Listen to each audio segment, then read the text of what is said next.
بسم الله الرحمن الرحيم الحمد لله رب العالمين وأفضل الصلاة وأتم التسليم على سيدنا محمد وعلى آله وصحبه الطيبين الطاهرين. اللهم لا سهل إلا ما جعلته سهلا وأنت تجعل الحزن إذا شئت سهلا. اللهم علمنا ما جهلنا وذكرنا ما نسينا وزدنا علما وارحمنا برحمتك الواسعة. اللهم فرج كرب المسلمين في فلسطين. اللهم فرج كربهم ويسر أمرهم يا الله يا أكرم الأكرمين. أما بعد، muslimin dan muslimat rahimakumullah subhanahu wa ta'ala, Rasulullah sallallahu alaihi wasallam telah bersabda, wa atbi'is sayyi'atal hasanata tamhuha, yakni hendaklah kamu membuat setelah seorang membuat dosa, hendaklah dia membuat setelahnya taat, kerana ada dosa-dosa yang dihapuskan dengan taat. Dalam satu riwayat apabila Rasulullah sallallahu alaihi wasallam mengkhabarkan kepada para sahabat bahawasanya ada dosa-dosa yang dihapuskan dengan membuat kebaikan, maka mereka tanya, aminal hasanati, mereka kata, ya Rasulullah, aminal hasanati la ilaha illallah, yakni adakah dikira sebagai kita buat satu kebaikan itu setelah sudah buat dosa, kemudian nak buat kebaikan, adakah dikira daripada itu kalau kita kata la ilaha illallah? Mudah kita nak kata la ilaha illallah dengan lidah. Maka baginda sallallahu alaihi wasallam telah bersabda bahawasanya la ilaha illallah ia antara kebaikan yang sangat besar. Maka apabila seorang membuat dosa, hendaklah dia cepat-cepat bertaubat dan hendaklah dia membuat kebaikan. Ada dosa-dosa yang kecil yang apabila kita buat kebaikan, kita buat hasanah, kita buat wudu, kita membuat salat, maka dihapuskan dosa-dosa kecil itu. Apabila jika kita membuat dosa-dosa kecil, tapi kita buat wudu, kita buat salat, maka ada dosa-dosa kecil yang dihapuskan dengan kita membuat wudu dengan cara betul dan kita membuat salat dengan cara yang betul. Dan kadang-kadang setengah daripada dosa besar pun dihapuskan apabila kita membuat kebaikan. Rasulullah sallallahu alaihi wasallam bersabda, ittaqun nara walau bisyiqqi tamrah, yakni jagalah diri kamu daripada api neraka walaupun dengan bersedekah dengan separuh biji tamar. Boleh jadi seorang dia dilepaskan daripada api neraka dengan satu kebaikan yang dia melakukannya. Maka bukan setiap dosa besar seorang buat maka dihapuskan dengan kebaikan pada setiap kali. Yani kita bukan setiap kali kita buat dosa besar maka kalau dibuat setelahnya kebaikan sentiasa itu dihapuskan. Tentang dosa besar, jika dihapuskan dengan kebaikan, maka itu daripada kurniaan Allah subhanahu wa ta'ala, tetapi bukan ia perkara yang umum. Yakni kita tak kata bahawasanya setiap dosa besar jika membuat setelah ni kebaikan terus dihapuskan macam itu. Bukan. Tapi ini sebagai kurniaan daripada Allah. Allah Ta'ala kurniakan kepada sesiapa yang dia kehendaki untuk menghapuskan setengah dosa yang besar dengan setengah kebaikan yang dia buat. Tentang dosa-dosa kecil, Rasulullah bersabda yang mafhumnya solat 5 waktu menghapuskan apa yang ada antaranya daripada dosa-dosa jika tidak dibuat dosa besar. Adapun tentang dosa besar, maka apabila ia dihapuskan dengan kebaikan yang kita buat, itu kurniaan daripada Allah. Kurniaan daripada Allah Subhanahu wa ta'ala. Maka seorang jangan dia tengok kepada satu kebaikan, dia kata ini kecil, itu kecil. Dia tengok, ini hanya separuh biji tamar, saya tak mahu buat. Kemudian dia tinggalkan. Sedangkan boleh jadi dengan itu dilepaskan daripada api neraka. Jadi orang jangan dia tengok, dia kata, oh ini pahalanya sedikit sahaja. Tak. Boleh jadi dengan kurniaan daripada Allah, dengan kebaikan itu dilepaskan daripada api neraka. Atau dengan kebaikan itu, dosa besar yang telah dibuat, itu dihapuskan. Allah Subhanahu wa ta'ala Dzul Fadli wal In'am. Dia maha pemberi nikmat dan dia maha mengampun dosa. Maka orang hendaklah dia rajin dalam membuat kebaikan dengan ikhlas kerana Allah Subhanahu wa ta'ala. Telah warid bahawasanya seorang perempuan penzina daripada Bani Israel, dia membantu satu anjing yang dahaga akan mati kerana dahaga, membantunya minum, maka Allah Ta'ala mengampunkan dia. Sedangkan dia perempuan penzina. Subhanallahil azim. Ini warid dalam hadis. Warid dalam hadis. Maka seorang daripada kita, jangan dia kata, oh ni kebaikan ini saya tak mahu buat, kebaikan itu saya tak mahu buat. Tak, buat apa yang mampu buat. Setiap peluang gunakan. Dan tidak semestinya kena tunggu untuk melihat 100 orang fakir bagi kepada mereka makanan, baru untuk ini rasa dah buat kebaikan. Sahabat terus mereka tanya kepada baginda. Mereka kata, ya Rasulullah, jika kita kata la ilaha illallah, ini dikira daripada kebaikan yang boleh jadi dengannya dihapuskan dosa. Maka baginda membenarkan mereka bahawa maknanya, ya, ini di antara kebaikan.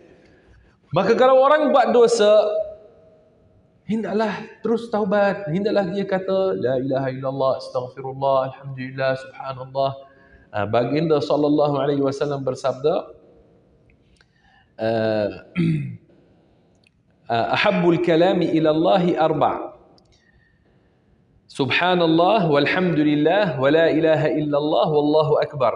La yadurruka bi ayyihinna bada'at. Atau kama qala sallallahu alaihi wasallam. Maknanya zikir yang paling afdal adalah 4. Subhanallah, alhamdulillah, la ilaha illallah, Allahu akbar. Tak ada mudarat dengan apa kamu mula, boleh. Nak mula dengan mana satu, boleh, pilih. Tapi yang paling afdal antaranya pasti la ilaha illallah. Itu yang paling afdal. Walaupun ia tidak disebut pada awal, tapi dengan dalil-dalil kita tahu ia yang paling afdal. Afdalul zikri la ilaha illallah. Seafdal zikir la ilaha illallah. Maka hendaklah kita membiasakan diri kita dengan zikrullah. Tapi apa yang berlaku daripada ramai orang zaman sekarang, apabila dah masuk handphone ini, dan dahulu kita melihat ramai orang pegang subhah. Jadi tangan mereka sibuk dengan subhah.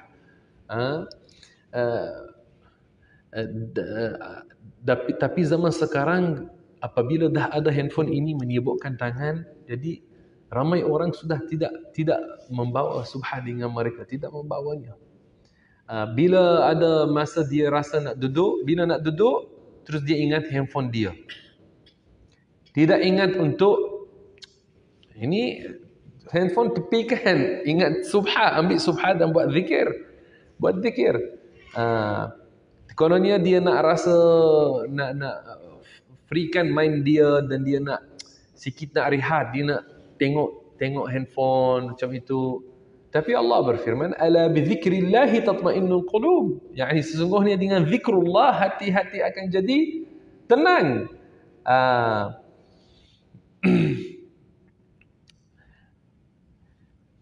Apa yang Rasulullah sallallahu alaihi wasallam mengajarkan dan apa yang dia nasihatkan, itu yang ada padanya kebaikan bagi kita jika kita amalkan. Dan antara kebaikan yang sangat-sangat baik dan sangat-sangat besar adalah kita ajarkan kepada orang lain aqidah ahli sunnah wal jamaah. Kalau kita buat zikir sendiri, kita dapat pahala besar. Kalau kita kata la ilaha illallah, kita dapat pahala. Apatah lagi kalau kita ajarkan kepada orang makna la ilaha illallah seperti mana kita telah syarah sebelum ini, dan kita ajarkan kepada orang tentang sifat-sifat Allah Subhanahu wa taala, ajarkan tentang al-wujud, al-qidam, al-baqa, مخالفته للحوادث، قيامه بنفسه، الوحدانية، القدرة، الإرادة، الحياة، العلم، الكلام، السمع dan al-basar. Kita ajarkan kepada orang ramai tentang aqidah ahli sunnah wal jamaah. Betapa besarnya pahala. Ada ramai yang mereka menuntut ilmu, mereka ambil ilmu untuk diri mereka, tapi untuk kongsikan mereka tidak buat, tidak kongsikan dengan orang lain. Jadi orang kena tanya dirinya, kenapa saya tak kongsikan? Bukankah Rasulullah sallallahu alaihi wasallam pernah bersabda, "Ballighu anni walau ayah", yakni sampaikan daripada saya walaupun satu ayah sahaja. Maka penyampaian ilmu tak semestinya seorang dia adalah seorang ustaz yang graduan daripada universiti yang masyhur baru dia boleh sampaikan ilmu. Di rumah kita dengan anak kita, di rumah kita dengan anak kita, dengan jiran kita, kalau kita ambil satu nasihat, setiap tazkirah yang kita hadir, jadikan pilih daripadanya sebahagian nasihat, bahagikan. Contoh ini kita tulis 3 barisan ini, 3 barisan ini saya hari ini nak sampaikan kepada setiap yang saya berjumpa dengannya, saya nak kongsikan dengannya 3 barisan ini. Lillahi ta'ala, nak kiranya sedekah. Karena ilmu ini, ajar ilmu ini sedekah. Dan ini pahalanya kembali kepada seorang setiap kali ada orang beramal dengannya. Bukankah baginda bersabda bahawasanya seorang manusia apabila dia meninggal dunia, maka terputus amalannya, yakni amalannya yang taklifi, terputus, maka melainkan daripada 3. Antara 3 perkara ini adalah apa? Ilmu yuntafa'u bihi, yakni ilmu yang dia pernah mengajar masa kehidupannya, dan ilmu ini ilmu yang bermanfaat.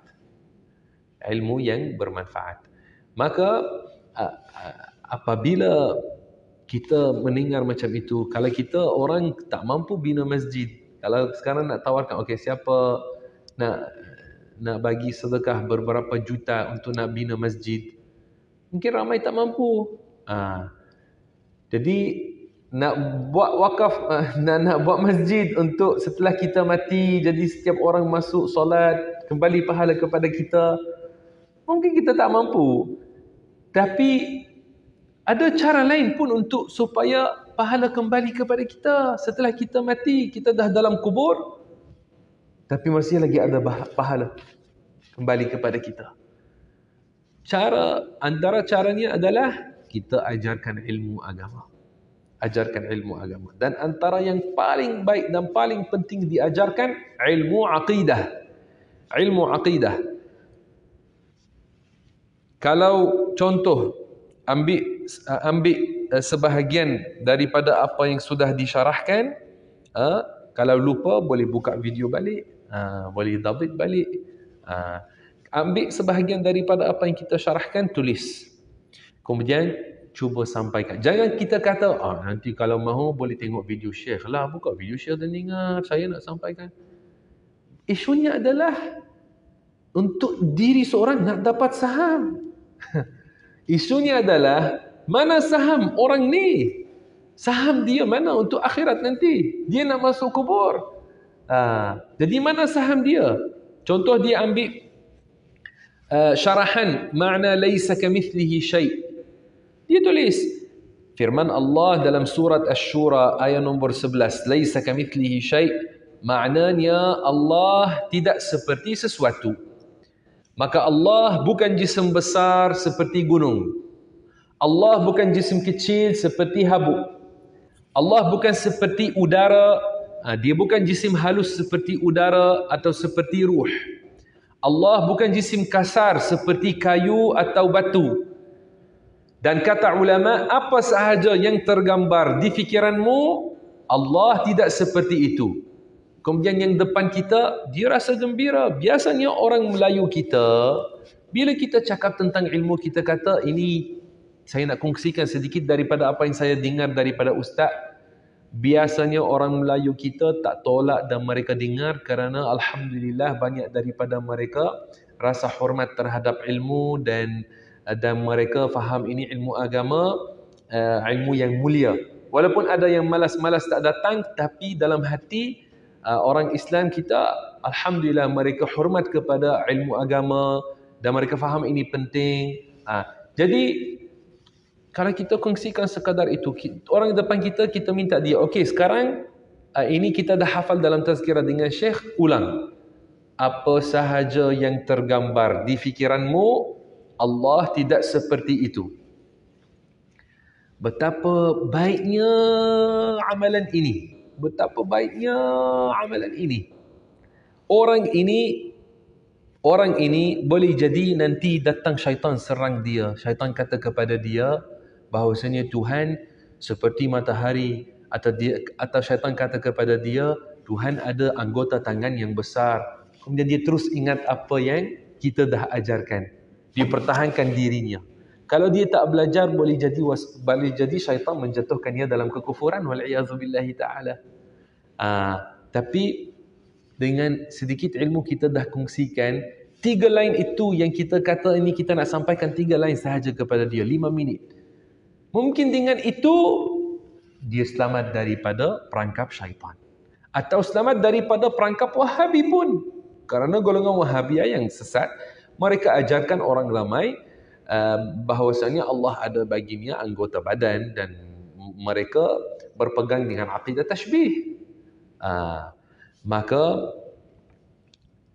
sangat penting untuk kita sedekahkan ilmu, bagi ilmu. Kata ulama, memberi ilmu kepada manusia lagi afdal daripada memberi harta kepada mereka.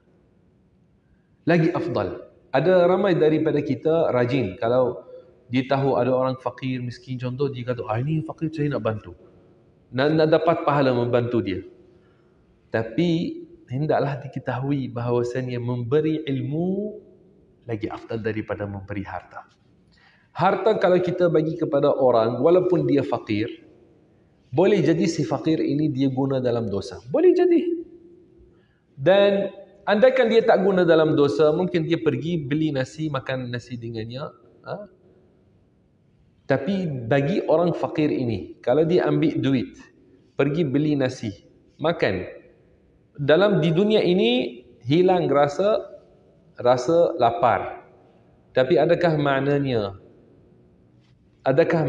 dalam keadaan ini dia dah akan masuk syurga walaupun akidah dia rosak, walaupun dia tidak mengenal Allah? Tidak. Kalau dia nampaknya fakir, jadi kita membantu dia, kita tak tahu apakah akidah dia secara yakin, kita husnuzan dan kita bagi bantu dia. Kalau dia sendiri sebenarnya tidak mengenal Allah, dia fakir tapi tidak mengenal Allah Subhanahu wa taala, duit yang kita bagi kepada dia tak akan menyelamatkan dia di hari akhirat. Tapi andaikan dia fakir, kita tak bagi duit, kita dah mengajar dia tentang mengenal Allah, mengajar dia tentang mengenal Rasulnya. Andaikan kita pun tak mampu bantu dia dengan duit, tapi kita dah bagi ilmu.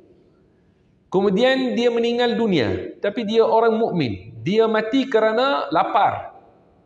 Tak dapat orang membantu dia dengan harta, tapi dapat orang mengajar dia akidah ahli sunnah wal jamaah, ilmu agama. Kalau dia mati di akhirat, dia akan masuk ke dalam syurga kerana dia seorang yang mukmin, muslim. Walaupun di dunia di sini dia telah mengalami rasa lapar dan kesusahan dan macam-macam. Maka kerana ini, tengok betapa baiknya untuk diri kita mengajar orang, betapa baiknya untuk orang yang lain yang kita mengajarkan dia. Maka saya harap setiap daripada jemaah kita rajin dalam ambil sedikit daripada ilmu dan sampaikan. Buatnya ini macam wirid harian.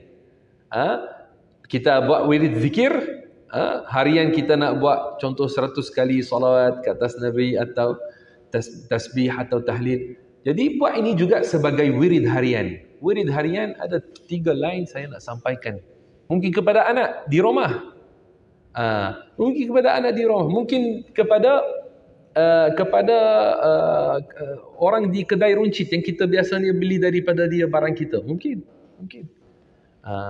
Kadang-kadang saya nak pump petrol dalam kereta. Jadi ada pekerja kadang-kadang daripada Bangladesh, atau kadang-kadang orang kita pun atau dari Indonesia. Jadi apabila dia melihat saya pakai ini, dia suka nak cakap dengan anak. Dia melihat muka dia kata, dari mana? Saya kata orang Arab, nama saya Umar. Kemudian dia nak cakap lagi, saya ambil kesempatan, saya bagi kepada dia sedikit syarah tentang akidah. Terus dia duduk dengar macam tu, seronok. Ini dalam masa apa? Masa nak pump petrol sahaja. Tunggu nak masuk petrol, saya dah cakap kepada dia, yang perkara paling penting dalam agama adalah beriman dengan Allah Subhanahu wa taala dan rasulnya. Beriman dengan Allah asasnya percaya Allah Taala ada, dia tidak seperti sesuatu, tiada sekutu bagi Allah, tidak boleh menggambarkan Allah dalam fikiran. Ni beberapa perkataan ini sebenarnya ia kaedah dalam akidah, kaedah antara asas akidah umat Islam. Dia dengar, dia seronok. Subhanallahil azim. Dalam taksi, dalam Grab, dalam apa? Tak apa, kita cakap. Hari ini saya masuk kedai runcit nak beli barang untuk rumah, pun ada pakcik, ada seorang pakcik, usianya macam 70. Dia pun nak sama, dia nampak saya pakai ni, dia kata, dari mana? Saya kata orang Arab, dari Lebanon. Dia mula nak bahaskan, saya pun sama, sampaikan kepada dia. Saya sebut kepada dia tentang sifat 20, syarah kepada dia, berdiri dengar, seronok. Dia seronok. Tak kata tidak, tak tolak. Jadi kalau kita memang niat nak buat, kita dah ready, mentality kita dah set. Kita nak sampaikan walaupun sedikit, dalam masa 1 minit boleh sampaikan ilmu. Walaupun 1 minit sahaja boleh sampaikan ilmu. Lillahi ta'ala, kerana dunia ini tak lama kita kekal dalamnya. Semoga Allah menerima daripada kita amalan yang soleh. Amin. InsyaAllah kita akan sambung syarahan kita tentang tajuk yang menarik. Hari itu kita dah mula perbahasan tentangnya, tentang syarat-syarat dan rukun-rukun jual beli. Pada pertemuan yang lepas, muka surat 59, kita dah baca tentang syarat, atau kita dah sebut tentang rukun-rukun jual beli. Kita kata rukun-rukun jual beli ada 3. Sepembeli, sepenjual. Kemudian al-thaman wal-muthman, yakni harga dan barang. Dan yang ketiga adalah sirah, ijab dan qabul. Kita dah syarah tentang syarat-syarat bagi sepenjual dan sepembeli. Dan kita dah mula syarah tentang syarat-syarat bagi harga dan barang. Okey. Sekarang tentang isu tentang harga dan barang, hari itu kita dah sebut sebahagian daripada syaratnya. Kita dah kata bahawasanya mesti ia sesuatu yang ada padanya manfaat. Kalau tidak bermanfaat, maka kita tak boleh belikan. Walaupun ada orang yang minat nak dapat perkara itu. Contoh singa atau ular uh, atau harimau, maka dalam syarak tidak dikira ada padanya manfaat yang diiktibarkan, kerana perkara ini tidak diguna untuk hunting, untuk memburu, tidak diguna sebagai security, tidak diguna tak ada, mereka kiranya tak ada manfaat yang diiktibarkan dalam syarak. Kerana ini tak boleh jual belinya. Adapun kucing, kita kata boleh jual beli kucing kerana ada padanya manfaat. Ada padanya manfaat, ini yang menemani orang dalam rumah dan membunuh serangga-serangga yang menyakiti.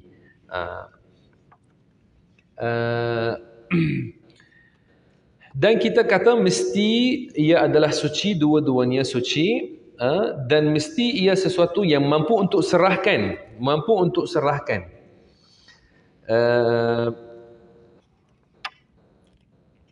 dan perkara yang kita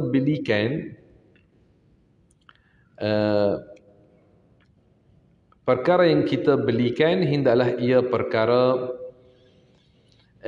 yang ada, perkara yang ada. Tapi kita tak belikan sesuatu yang tidak ada. Contoh, ada setengah orang dia belikan apa yang dia jangka akan ada pada masa yang akan datang. Contoh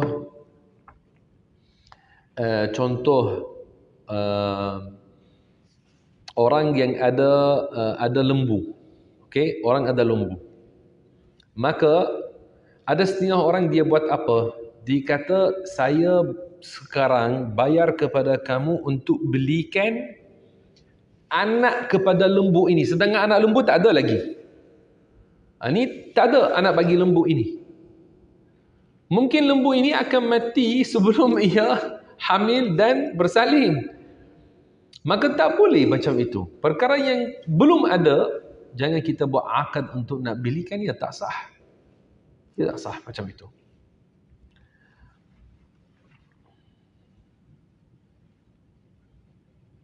Okey. Kata pengarang pada muka surat 60, wa an yakuna mamlukan lil 'aqidi أو له عليه ولاية أو وكالة وأن تكون عينه معلومة للعاقدين. يعني dan hendaklah barang itu milik orang yang berakad, penjual, atau dia ada kuasa ke atasnya atau sebagai wakil. Dan hendaklah barang jualan itu diketahui bagi kedua-dua pihak yang berakad. Antara syarat-syarat adalah perkara yang dijualkan hendaklah ia milik bagi orang yang menjualkannya, atau orang yang menjualkannya dia adalah wakil, dia dah dapat wakalah, dia dah dilantikkan oleh orang yang punya barang ini untuk menjualkannya. Atau dia ada sejenis authority atasnya. Contoh, dia adalah seorang yang dilantik wasi bagi anak yatim. Dia dilantik contoh sebagai penjaga bagi anak yatim oleh qadi. Contoh, qadi dah melantikkan dia untuk jaga harta anak yatim. Maka dia dah ada authority. Tapi jika dia nak jual harta anak yatim, maka ada syaratnya, dikena raikan maslahat kebaikan si yatim itu. Bukan suka hati dia jualkan harta dia. Tak.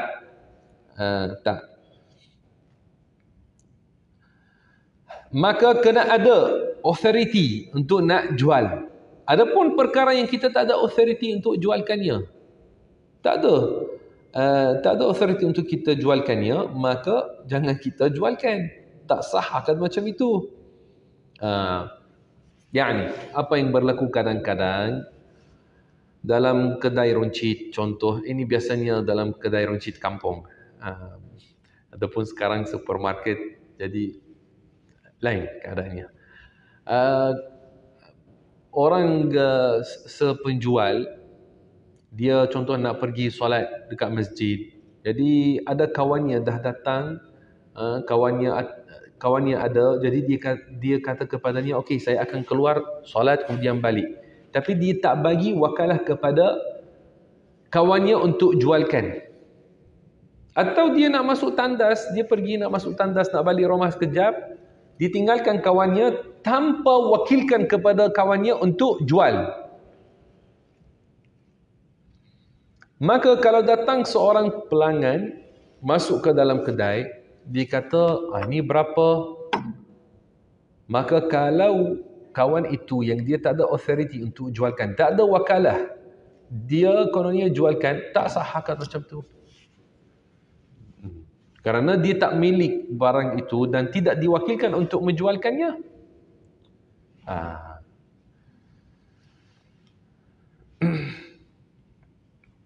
Dan mesti barang itu adalah sesuatu yang diketahui kepada dua-dua pihak. Yani kita tak boleh belikan perkara yang kita tidak tahu apakah ia. Tidak boleh. Kalau seorang bawa satu kotak, dalam kotak kita tak tahu, apa ada dalam kotak kita tak tahu. Dia kata, siapa nak beli daripada saya dalam kotak, apa yang ada dalam kotak itu? Dia tak tunjukkan pun. Maka tak boleh, tak sah kita belikan daripada dia, sedangkan kita tak tahu apa yang ada dalam kotak itu. Ini bila berlaku? Biasanya ini dalam setengah kedai yang mereka jualkan kotak-kotak kecil bagi budak-budak. Jadi budak ini dia tak tahu apa ada dalam kotak. Ada coklat, atau ada RM5, atau ada RM10, atau ada gula-gula, ada apa dia tak tahu. Dia yang tahu, dia ambil kotak itu, ada dalamnya sesuatu dia tak tahu. Jadi budak-budak kena dilarang daripada buat ini. Ajarkan kepada mereka, tak sah akad macam itu. Tidak sah akad macam itu. Karena kita tak tahu langsung apa yang ada dalam kotak. Tapi kalau contoh kita belikan sesuatu, sifatnya ada diterangkan. Macam sekarang ada banyak produk yang datang datang dalam market, ia sudah dilipat atau sudah diletak dalam kotak, tapi ada sifatnya di luar. Kita tahu diri kita nak beli apa. Itu lain. Itu lain.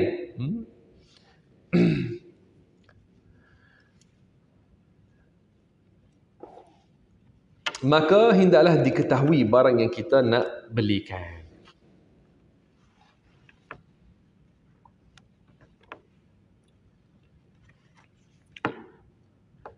Ini sekarang lagi tentang rukun yang akhir, yang ia tentang sirah, yang ia ijab dan qabul. Kita dah kata hari itu bahawasanya ramai daripada Syafi'iyah, mereka kata syarat untuk sah jual beli ada ijab dan qabul. Yang ni dia kata kepadanya, saya belikan barang ini daripada kamu dengan harga sekian. Maka orang itu dia juga dia setuju, dia kata saya jual kepada kamu dengan harga tersebut. Maka ada ramai Syafi'iyah mereka telah syaratkan ini. Tapi ada pun sebahagian yang mereka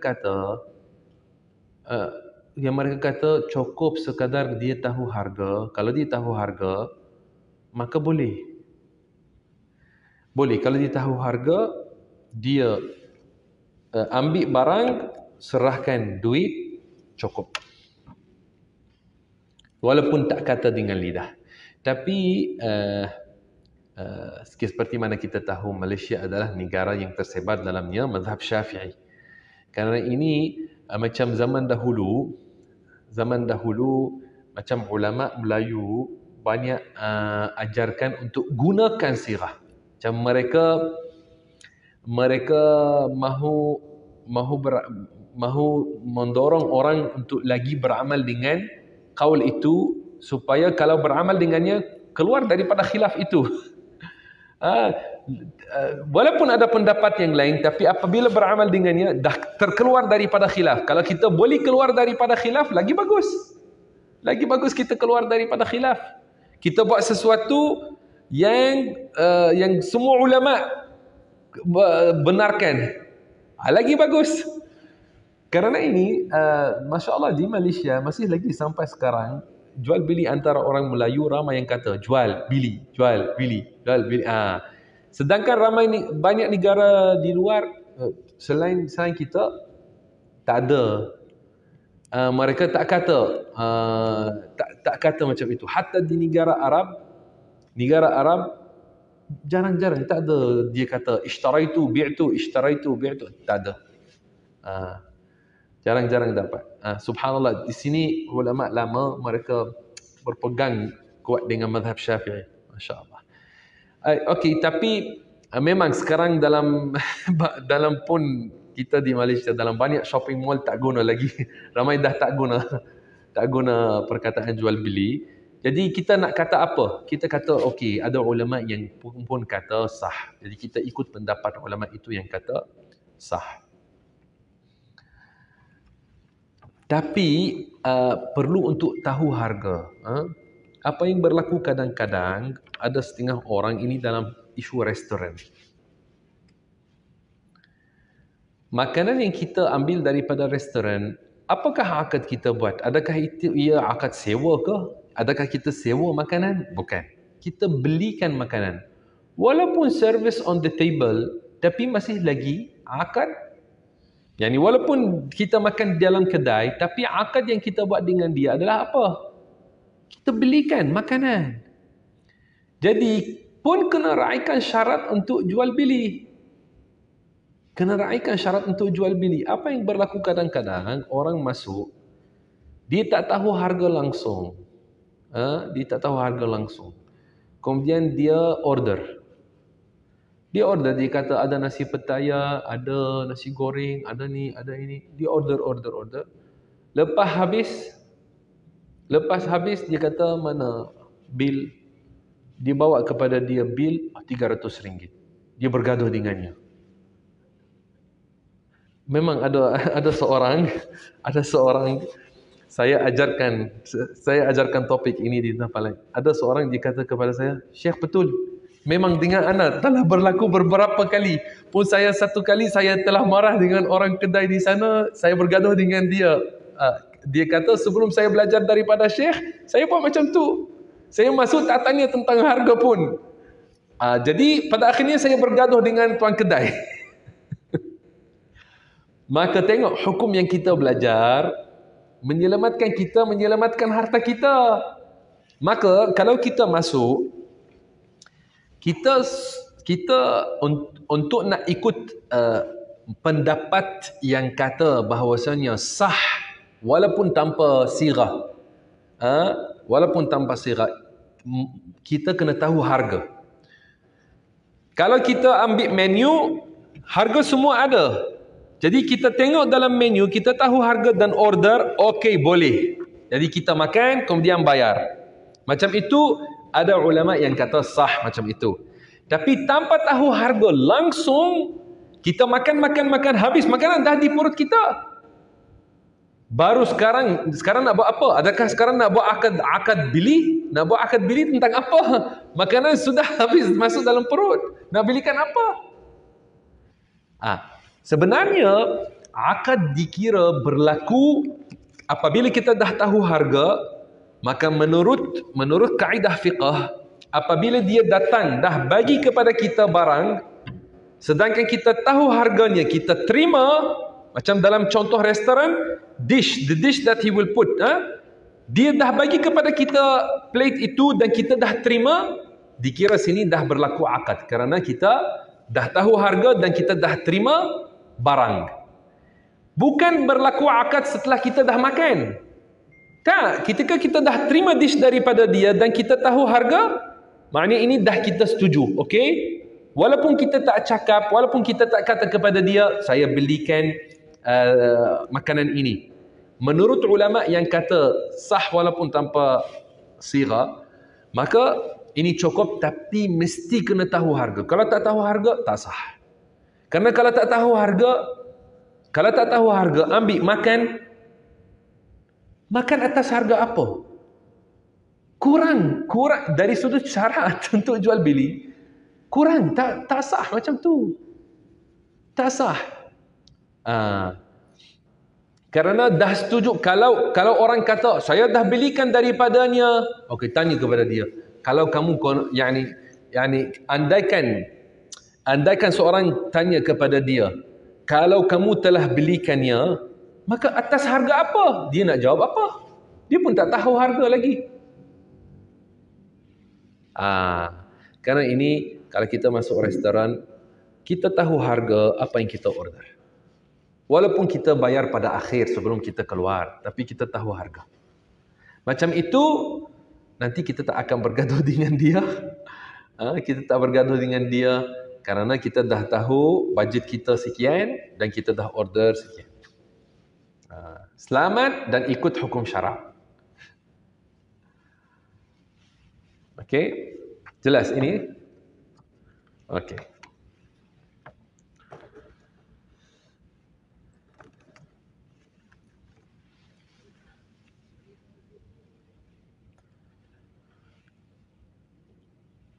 Ada soalan ke? Kalau ada soalan boleh.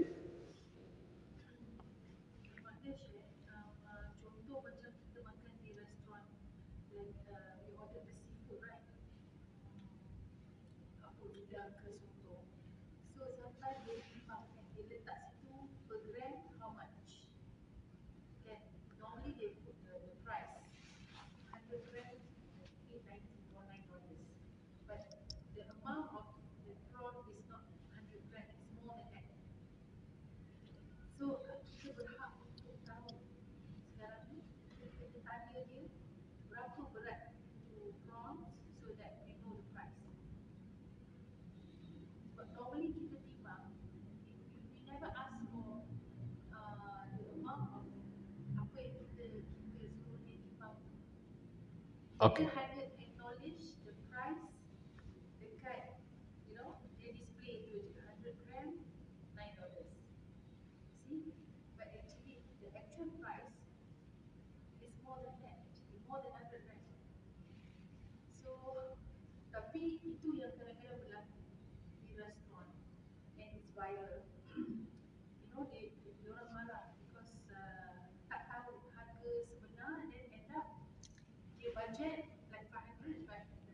This is what we want to avoid.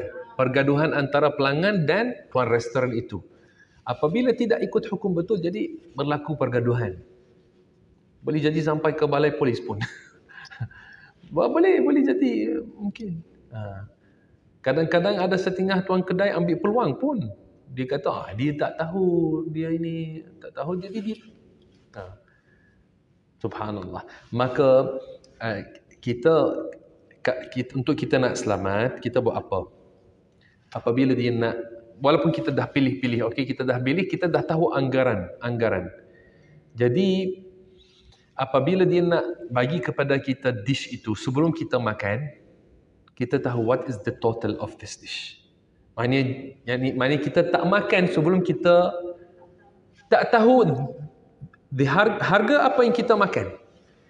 Maknanya kalau dia kata ini anggarannya sekian-sekian. Tapi saya nak prepare dahulu. Setelah dia dah prepare, kita tanya dia balik. Jadi ini harganya berapa sebelum kita makan? Berapa harganya? Untuk nak sahahkan. Ya.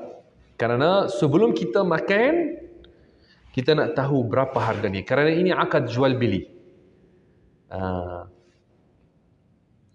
Atau cara mudah, kalau dalam untuk seafood ini, kalau dah order sebelum makan, bagi receipt.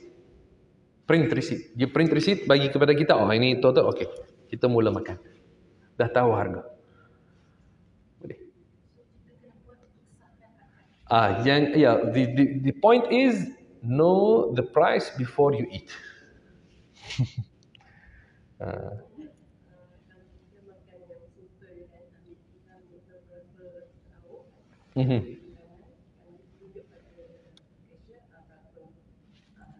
Dia kata RM8. Contoh. Okey. Okey, macam itu boleh. Walaupun belum bayar lagi. Bayar kemudian boleh.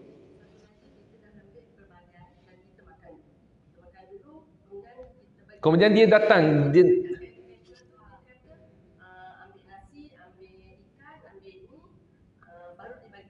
kemudian mungkin ada di antara dia yang dia mungkin antara dia yang kata, ni berapa portion kamu dah ambil? Kemudian mula bergaduh. Jadi ini yang kedua, jangan kita buat macam itu. Jangan kita buat macam itu. Supaya kita nak elakkan bergaduh dengan dia dan raikan hukum syarak. Kerana kalau kita dah ambil, dia ini si penjual tak tahu kita dah ambil apa. Jadi kita sebelum makan, kita nak buat akad. Akad atas apa? Dia tak tahu pun kita ambil apa. Dan kita tak tahu harga apa yang kita makan. Maka untuk nak sempurnakan syarat, maka kita tunjukkan kepada dia. Kita kata ini berapa? Biasanya kalau kedai mamak dia bagi dia bagi kertas kecil, itu RM8 contoh dibagi. Maka boleh contoh. Yani kita kena tahu harga sebelum makan. Ini kekalkan dalam ingatan kita. Bila kita dapat diri kita dalam keadaan kita akan makan dan kita tak tahu harga, sedangkan kita yang nak beli, maka tahu harga dahulu. Walaupun bayar setelah habis makan.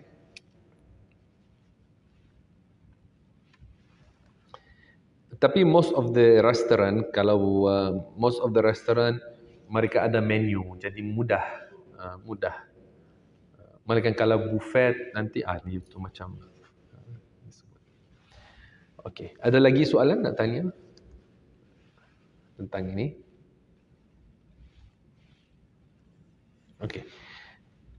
Apa yang akan datang setelah ini adalah tentang riba.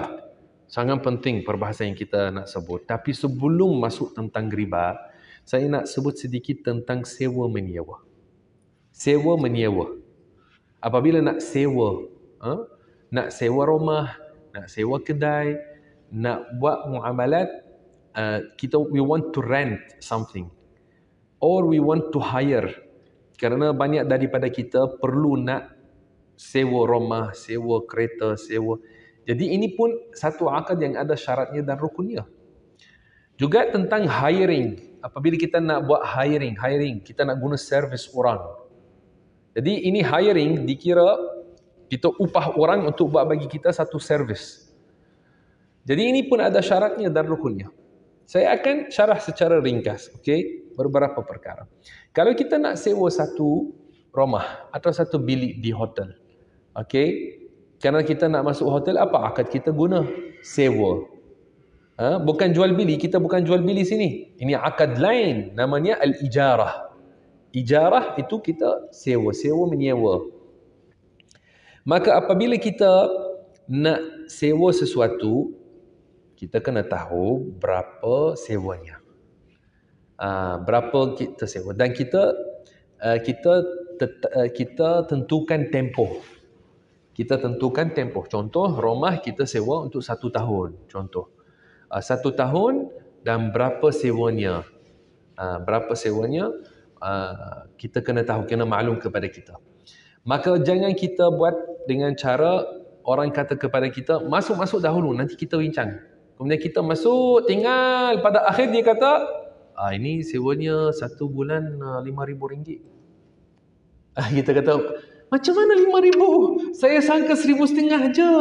Dia kata, tak, ini 5,000. Dan mungkin dia akan kata, sebenarnya ia lebih, tapi kerana kamu kawan, saya buat ni 5,000 pun. Kamu kata, kalau saya kawan 5,000, kalau tak kawan macam mana? Masya Allah al-azim. Maka untuk kita selamat juga di sini, kita tahu sebelum kita buat akad, kita dah maklum tentang berapa kadar sewa untuk tempoh itu. Kita tahu. Dan juga kita tengok kepada apa yang kita nak sewakan supaya kita tak bergaduh dengannya. Kita tengok kita nak sewa apa, kita tengok kepadanya. Rumah, kita pergi view rumah, tengok ini bagus ke tidak bagus. Banyak masalah berlaku antara manusia kerana mereka tak ikut syarat-syarat ini. Sedangkan ada dalam agama kita tapi tak ikut, kemudian bergaduh. Nak masuk bilik hotel, jadi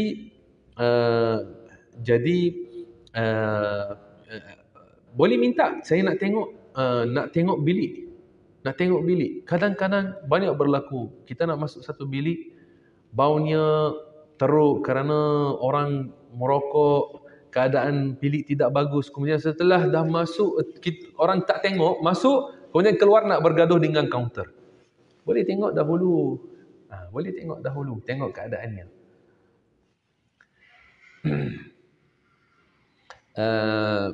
Maka hendaklah kita jaga beberapa perkara ini. Sebenarnya syarahannya panjang, ia tidak disebut dalam kitab, tapi saya bagi sedikit untuk diketahui.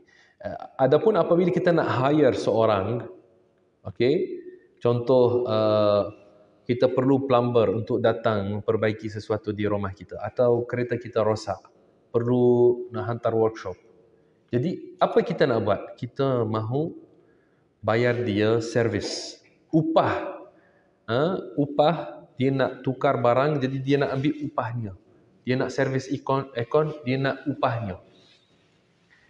Maka upah kena dimaklum sebelum dia mula kerja.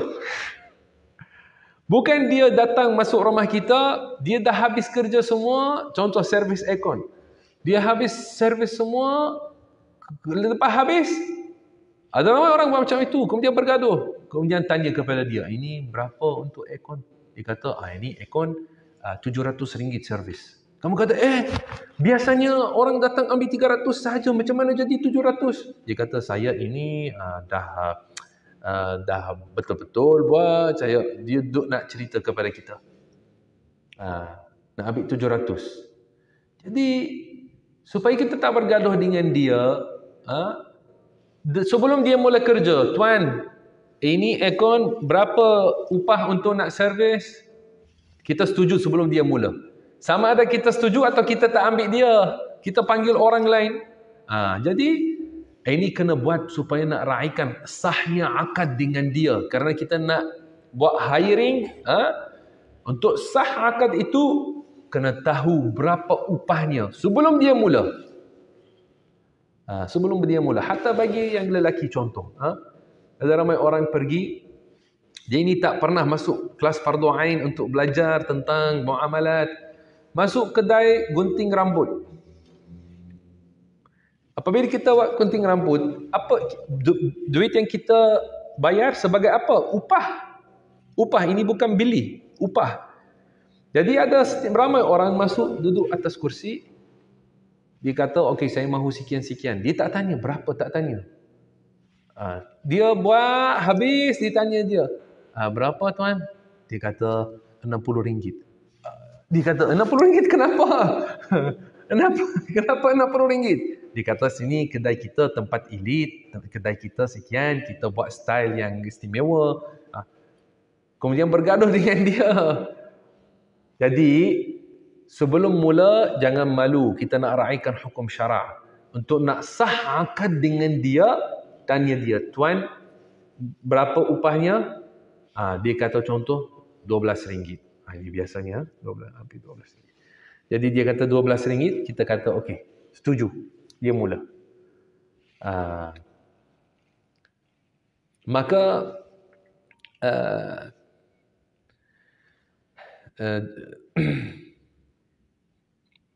ini adalah beberapa perkara yang penting tentang isu sewa menyewa. Ada lagi, pasti ada banyak detail lagi, ada banyak detail. Tapi mungkin dalam kitab yang lagi besar, ini adalah kitab ringkasan. Mungkin dalam kitab yang lagi besar kita insya-Allah taala akan syarahkan tentang itu. Barakallahu fiikum. Ya.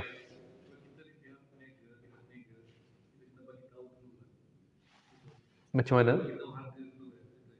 Kalau kita meniaga,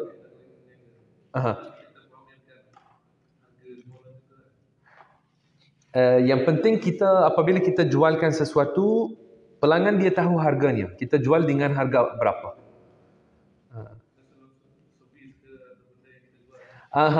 Maknanya kita apabila kita buat akad, kita dah clear apakah kerja, kalau sewa menyewa apakah kerja dan berapa upahnya. Kalau akad jual beli, apakah barang yang kita jual kena jelas, yang kita belikan, dan berapa harga yang kita akan bayar. Ini kena jelas. Untuk kita nak buat akad.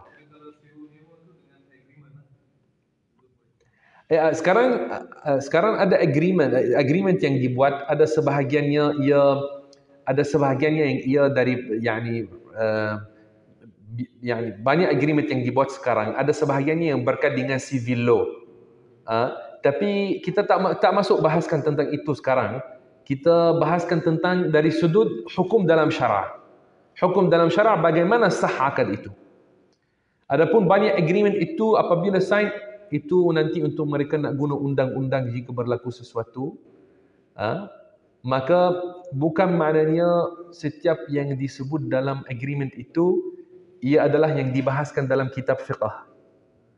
Kerana itu banyaknya adalah untuk urusan kalau berlaku masalah mereka nak bawa ke mahkamah atau apa.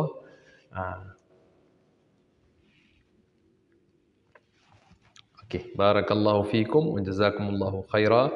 Wallahu ta'ala a'lam wa ahkam. Alhamdulillah wa sallallahu wa sallam ala rasulillah. Allahumma ighfir lana warhamna wa ahsin khitamana waj'alna minas salihin. ووفقنا للخير يا أكرم الأكرمين والحمد لله رب العالمين. بارك الله فيكم.